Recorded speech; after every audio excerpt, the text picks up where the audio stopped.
তোর বেটা শরম লজ্জা বলতে কিচ্ছু নাই বেটা, তুই একটা কাটালের আড়া বেটা, থাক তুই হালার গেলে হালা হালার গেলে হালা।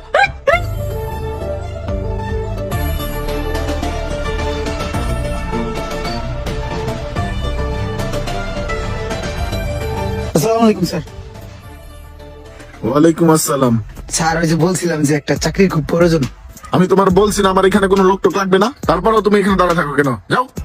স্যার স্যার আমি কিন্তু শিক্ষিত, আমি গ্রাম্য ভাষায় কথা বলি, এই কারণে বোঝা যায় আমি মূর্খ। তুমি শিক্ষিত হইলে আমি কি করবো? যাও। স্যার আমার এসএসসি পরীক্ষার সার্টিফিকেট আছে স্যার, স্যার আমি সার্টিফিকেটটা লয়ে একটু দেখেন স্যার।